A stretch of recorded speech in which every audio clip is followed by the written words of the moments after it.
Hello everyone, this is Ma'am Amano, and this lecture video is all about molar mass. So we can define molar mass as the atomic weight or atomic mass of an element or a given compound. Okay, it is also known as molar mass, and that is always expressed in grams per mole or in atomic mass unit.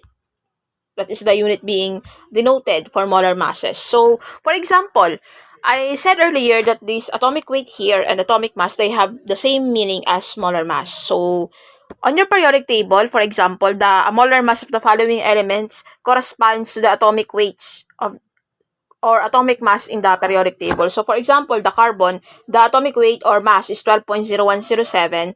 Then, this is also the molar mass expressed in grams per mole. So, that is 12.0107 grams per mole.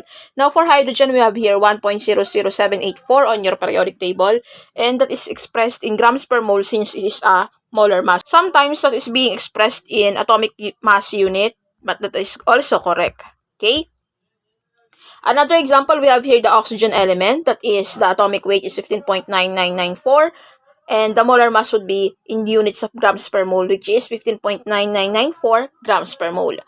Now, we also have the molar masses when it comes to compounds. So, I have here an example of compound. I have here water, H2O. To find the molar mass of a given compound, you just have to multiply the atomic weight of each element under subscript, because the subscript here indicates how many pieces of that element are present in the given compound. So in this example, we have here 2 pieces of hydrogen and 1 piece of oxygen. To find the molar mass, multiply the subscript in the respective atomic weights of the elements. So for example, the atomic weight of hydrogen is 1.00784 grams per mole, and then the atomic weight of oxygen is 15.9994. We have 2 pieces of hydrogen, so multiply that here, you will have 2.01568 grams per mole.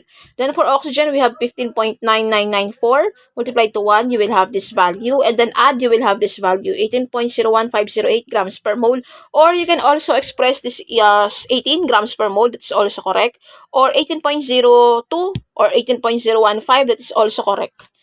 Another example for compounds in terms of getting the molar mass is I have here the compound aspirin. So this is aspirin C9H8O4. So we have here 9 pieces of carbon and then 8 pieces of hydrogen, 4 pieces of oxygen. To find the molar mass, multiply the respective atomic weights of each element to their subscript. The atomic weight of carbon or atomic mass is 12.0107 grams per mole multiplied to 9. And then for hydrogen, that is 1.00784 multiplied to 8. Atomic weight of oxygen is 15.9994 multiplied to 4. And then, if you will get the product of carbon, that is, we have here this value. For hydrogen, we have this value. For oxygen, we have this value.